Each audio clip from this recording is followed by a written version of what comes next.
Party అగ్రనేతలతో వరుసగా సమావేశాలు నిర్వహిస్తున్నారు. ఇవాళ ఉదయం రాహుల్ గాంధీ ఏఐసీసీ చీఫ్ మల్లికార్జున ఖర్గేతో దాదాపు 2 గంటల పాటు చర్చలు జరిపారు.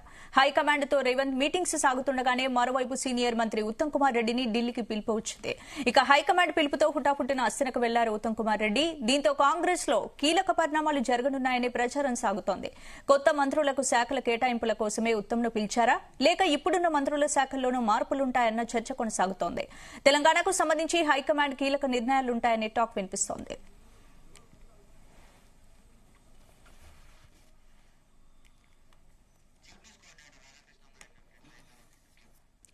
ఇదే అంశానికి సంబంధించి పూర్తి అప్డేట్స్ మా చీఫ్ న్యూస్ కోఆర్డినేటర్ రాధాకృష్ణ అందిస్తారు. రాధాకృష్ణ, తెలంగాణకు సంబంధించి ఢిల్లీలో కీలక పరిణామాలు చోటు చేసుకున్నట్టు కూడా కనిపిస్తోంది. 2 రోజులుగా పార్టీ పెద్దలతో సీఎం రేవంత్ రెడ్డి చర్చలు జరుపుతున్నారు. ఏంటి చర్చల ముఖ్య ఉద్దేశం ఏంటి?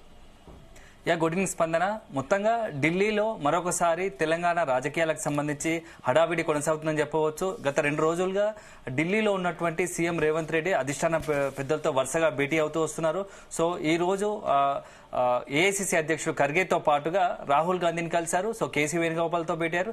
దాదాపు గంటల పాటు ఈ ముగ్గురు నేతలు, కీలక నేతలతో చర్చించారు. సో ఈ సందర్భంలో ఉన్నట్టుండి ఒక్కసారిగా సాయంత్రం సమయంలో రేవంత్ రెడ్డి ఢిల్లీలో ఉండగానే మరొక సీనియర్ నాయకుడు, మంత్రి, సాగునీటి శాఖ మంత్రి అయినటువంటి ఉత్తమ్ కుమార్ రెడ్డికి ఢిల్లీ నుంచి పిలుపు వచ్చింది.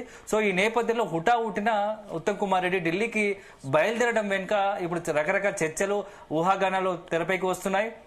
ముఖ్యంగా ఇటీవల కాలంలో 2 రోజుల క్రితము తెలంగాణకు సంబంధించి కాంగ్రెస్ అధికార పార్టీకి సంబంధించి మంత్రివర్గ విస్తరణ చేపట్టింది. మంత్రివర్గ విస్తరణలో ముగ్గురికి అవకాశం కల్పించింది. సో మొత్తం 6 ఖాళీలు ఉన్నప్పటికీ కేవలం ముగ్గురికి మాత్రమే అవకాశం కల్పించింది. అందులో ఇద్దరు ఎస్సీ సంబంధించి 2 ఎస్సీ వర్గానికి సంబంధించినటువంటి 2 మంత్రి పదవులుగా మరొకటి మాత్రం బీసీకి ఇచ్చారు. సో మొత్తంగా వాకాటి శ్రీహరి, అదే విధంగా వివేక్, అదే సందర్భంలో అడ్లూరు లక్ష్మణ్ ఇద్దరు కూడా ఎస్సీకి సంబంధించిన వారు. సో మరో 3 ఖాళీలు ఉన్నాయి. ఈ ఖాళీలకు సంబంధించి ఎప్పుడు భర్తీ చేస్తారనేది ఒక చర్చ కొనసాగుతున్న క్రమంలోనే మొత్తంగా 2 రోజుల క్రితం ఇప్పటి వరకు 45 గంటలు అవుతోంది మంత్రివర్గ విస్తరణ చేపట్టిన ఆ ముగ్గురికి ఇప్పటికీ శాఖలు కేటాయించలేదు. సో ఈ శాఖలు కేటాయించే నేపథ్యంలో సీఎం రేవంత్ రెడ్డి ఢిల్లీ వెళ్లారు. సో ఢిల్లీ వెళ్లిన పర్యటన నేపథ్యంలో ఎవరికి ఏ శాఖ కేటాయిస్తే బాగుంటుంది అనే దానిపైన అధిష్టానం పెద్దలతో రేవంత్ రెడ్డి చర్చ జరుపుతున్నట్టుగా తెలిసింది. సో ఫైనల్ గా సీఎం రేవంత్ రెడ్డి ఢిల్లీలో ఉన్నాడు కాబట్టి ఈ రోజు సాయంత్రమో రేపటికో మొత్తంగా మంత్రివర్గకు సంబంధించి శాఖల కేటాయింపు పూర్తవుతుంది. ఒక అధికారిక ప్రకటన విడుదలవుతుందని చెప్పేసి అందరూ భావించారు. కానీ ఉన్నట్టుండి ఒక్కసారిగా ఇప్పుడు ఉత్తమ్ కుమార్ రెడ్డిని అధిష్టానం ఢిల్లీ పిలిపించడం వెనుక ఏదైనా మతలబు ఉందా, కొత్త కోణం ఉందా అని చెప్పేసి రాజకీయ వర్గాల్లో ఒక ఆసక్తికర చర్చ జరుగుతూ ఉంది. ఎందుకంటే ఉన్నట్టుండి మరొక సీనియర్ నాయకుడు, కాంగ్రెస్ లో మొదటి నుంచి ఉన్న వ్యక్తి ఉత్తమ్ కుమార్ రెడ్డి, ఎందుకంటే రాహుల్ గాంధీకి అత్యంత సన్నిహితుడు అని చెప్తారు, అధిష్టానం వర్గంకి దగ్గర వ్యక్తి అని చెప్తారు. అలాంటి ఉత్తమ్ కుమార్ రెడ్డిని రేవంత్ రెడ్డి ఢిల్లీ ఉన్న సమయంలోనే అధిష్టానం ఢిల్లీ పిలిపించడం వెనుక మతలబ్ ఏంటి అనే దానిపైన రాజకీయ వర్గాల్లో చర్చ జరుగుతోంది. అసలు ఎందుకు ఉత్తమ్ కుమార్ రెడ్డి పిలిపించారు? కేవలం మంత్రివర్గానికి సంబంధించి శాఖల కేటాయింపైనా, లేకుంటే ఇతరత్ర ఇంకేదైనా కారణాలు ఉన్నాయా అనే దానిపైన ఇటు కాంగ్రెస్ సంబంధించి కాంగ్రెస్ వర్గాలతో పాటు తెలంగాణ రాజకీయ వర్గాల్లో కూడా చర్చ జరుగుతూ ఉంది. ఎందుకంటే ఉత్తమ్ కుమార్ రెడ్డి మొదటి నుంచి కూడా కాంగ్రెస్, సోనియా గాంధీ కావచ్చు, రాహుల్ గాంధీ కావచ్చు, అత్యంత సన్నిహితంగా ఉంటూ వస్తున్నాడు. సో కేవలం కుటుంబ పార్టీతోనే కాకుండా సన్నిహితంగా కూడా, వ్యక్తిగతంగా కూడా రాహుల్ గాంధీకి అత్యంత సన్నిహితుడు. సో కెప్టెన్ హోదాలో ఉన్నటువంటి మొత్తంగా కూడా ఉత్తమ్ కుమార్ రెడ్డి ఇప్పుడు ఢిల్లీ వెళ్లడం వెనుక ఏం జరుగుతుంది ఢిల్లీలో అనే దానిపైన కాంగ్రెస్ వర్గాల్లో చర్చలు జరుగుతూ ఉన్నాయి. ఎందుకంటే 2-3 రోజులుగా చూసుకుంటాం, శాఖల కేటాయింపు పూర్తిగా మంత్రివర్గ విస్తరణ సంబంధించి శాఖల కేటాయింపులో భారీ మార్పులు ఉండబోతున్నాయి. శాఖల కేటాయింపులు అని చెప్పి ప్రచారం జరుగుతూ ఉంది. ఇప్పటికే ఉత్తమ్ కుమార్ రెడ్డి హోంశాఖ అడిగినట్టుగా, హోంశాఖ పదవి కావాలంటే హోంశాఖకు సంబంధించినటువంటి హోంశాఖ కావాలని అడిగినట్టుగా ఒక వాదన వినబడుతూ ఉంది. అదే సందర్భంలో ఇప్పుడు కొత్త మంత్రులకు శాఖల కేటాయింపుతో పాటు పాత మంత్రుల శాఖలు కూడా మార్చే అవకాశాలు ఉన్నాయా? ఖచ్చితంగా ఇప్పుడు శాఖల కేటాయింపులో మార్పులకు సంబంధించే ఉదయం నుంచి కూడా ఎక్సైజ్ చేస్తున్నట్టుగా తెలుస్తా ఉంది. రేవంత్ రెడ్డి ఇదే సంబంధించి శాఖల కేటాయింపు ఎవరికి ఏ శాఖ ఇస్తే బాగుంటుంది అనే దానిపైన అధిష్టాన పెద్దలతో చర్చిస్తున్నట్టుగా తెలుస్తోంది. ఇదే క్రమంలో ఇప్పటికే ఒకవైపు ఉత్తమ్ కుమార్ రెడ్డి కావచ్చు, మరోవైపు డిప్యూటీ సీఎం బట్టి విక్రమార్క కావచ్చు, తమకు పలానా పదవి ఆ మంత్రి పదవి ఇస్తే బాగుంటుంది అని చెప్పేసి తమ మనసులోని మాట అధిష్టాన పెద్దల వద్ద ఉంచినట్టుగా తెలుస్తోంది. ఎందుకంటే మేము మొదటి నుంచి కాంగ్రెస్ లో ఉన్నాం, సీనియర్ నేతగా ఉన్నాం, మీరు అధిష్టానం మీ మాట ప్రకారం సీఎం రేవంత్ రెడ్డి సీఎంగా ఉంటే మేము అందరం కూడా సహకరించాము. సో ఈ నేపథ్యంలో మాకు మంత్రి పదవికి సంబంధించి హోంశాఖ అదేవిధంగా ఇతర కీలకమైన శాఖలకు సంబంధించినటువంటి విషయంలో ఇటు ఉత్తమ్ కుమార్ రెడ్డి కావచ్చు, డిప్యూటీ సీఎం బట్టి విక్రమార్క కావచ్చు అధిష్టానం దగ్గర కొంత డిమాండ్ పెట్టినట్టుగా తెలుస్తోంది.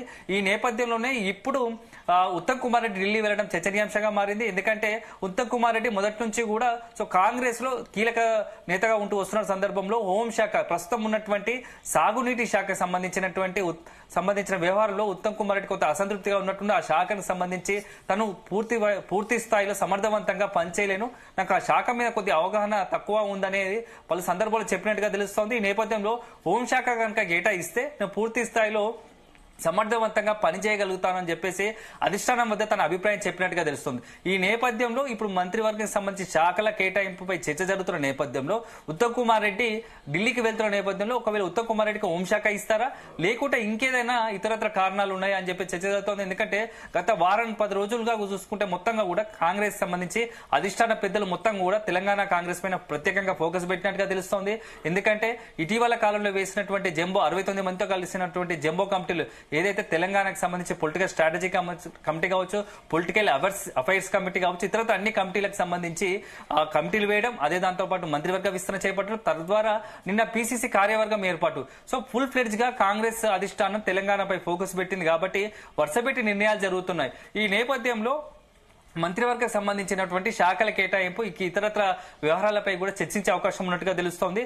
అదే సందర్భంలో శాఖల కేటాయింపులో మార్పులు జరిగితే భారీ మార్పులు ఉండబోతున్నట్టుగా తెలుస్తోంది. అదే సందర్భంలో ఉత్తమ్ కుమార్ రెడ్డి అనుకున్నట్టుగా తను హోంశాఖ దక్కించుకోవడానికి ప్రయత్నాలు చేస్తున్నారా అనే ఒక చర్చ జరుగుతోంది. అదే సందర్భంలో బట్టి విక్రమార్క కూడా తనకు ఈ ఆర్థిక శాఖ కన్నా మరొక కీలకమైన పదవి ఇస్తే బాగుంటుందని చెప్పేసి అడుగుతున్నట్టుగా తెలుస్తోంది. సో మొత్తంగా ఈ శాఖల వ్యవహారం ఇప్పుడు కాంగ్రెస్ లో మరొక కొత్త రచ్చకు జారి తీస్తుందా, ఏం జరుగుతోంది, రేవంత్ రెడ్డి ఏం చెప్తున్నాడు, అదే సందర్భంలో అధిష్టానం ఏమనుకుంటోంది, మరి ఉత్తమ్ కుమార్ రెడ్డిని ఎందుకు పిలిచారు, ఇవన్నీ కూడా చూస్తూ ఉంటే మరొక అధిష్టానం ఏదైనా సంచలన నిర్ణయం సంచలన ఆలోచన దిశగా అడుగులు వేస్తుందా అని చెప్పేసి కూడా చర్చ కూడా లేకపోలేదు. ఎందుకంటే ఇప్పటికే కర్ణాటక సంబంధించి మనం కొన్ని వ్యవహారాలు చూసుకుంటే కర్ణాటక సంబంధించి ఈరోజు సాయంత్రం నిర్ణయం తీసుకుంది. అక్కడ ఉన్నటువంటి కులగణన విషయంలో మరొకసారి కులగణన చేయాలని చెప్పేసి అధిష్టానం నిర్ణయించింది. సో అదే కాంగ్రెస్ సంబంధించి అధిష్టానానికి కర్ణాటక కాంగ్రెస్ అధిష్టానం కూడా ఆదేశించింది. సో ఈ నేపథ్యంలో అలాంటి సంచలన నిర్ణయాలు ఏమైనా ఉండబోతున్నాయా, కేవలం ఇది శాఖల మార్పుకైనా ఇంకేదైనా పార్టీలో పెద్ద ఎత్తున వ్యవహారాలు సంస్థాగతంతో పాటు ఇతరమైన కీలక పదవుల్లో ఉన్న వ్యక్తుల చుట్టూ ఏమైనా తిరగబోతోందా, కీలకమైన వ్యక్తుల యొక్క పదవులకు ఏమైనా దెబ్బ తగలబోతుందా, ఎవరైనా పదవులు ఊడబోతున్నాయా అని చెప్పేసి కూడా చర్చ లేకపోలేదు. ఎందుకంటే ఇటీవల కాలంలో ఆ రాష్ట్రానికి సంబంధించినటువంటి 4 కీలక నేతల మధ్య కొంత అంటిముట్టనట్టుగా పడినట్లు తెలుస్తోంది. ఇదే విషయంపై అధిష్టానం వద్ద ఒకరిపై ఒకరు వరుసగా ఫిర్యాదులు చేసుకున్నట్టుగా తెలుస్తోంది. దీనిపైన రాహుల్ గాంధీ చాలా సీరియస్ గా ఉన్నట్టు తెలుస్తోంది. దశాబ్ద కాలం తర్వాత తెలంగాణలో అక్కడ ప్రజలు అధికారం ఇస్తే ప్రజలకు పాలన అందించకుండా పార్టీలో వ్యక్తిగతంగా ఒకరిపై ఒకరు ఫిర్యాదులు చేసుకుంటూ పార్టీకి నష్టం కలిగే చర్యలు తీసుకోవడంపై రాహుల్ గాంధీ సీరియస్ గా ఉన్నట్టు తెలుస్తోంది. ఈ నేపథ్యంలో ఆ 4 కీలక నేతలకు సంబంధించిన వ్యవహారంపై సీరియస్ గా అధిష్టానం మండిపడుతున్నట్టు తెలుస్తుంది. ఈ నేపథ్యంలో ప్రస్తుతం సీఎం రేవంత్ రెడ్డి ఢిల్లీలో ఉన్నాడు కాబట్టి రేవంత్ రెడ్డితో పాటు ఉత్తమ్ కుమార్ రెడ్డిని పిలిచి ఈ విషయంపై ఏదైనా మాట్లాడతారా అనే కూడా చర్చ లేకపోలేదు.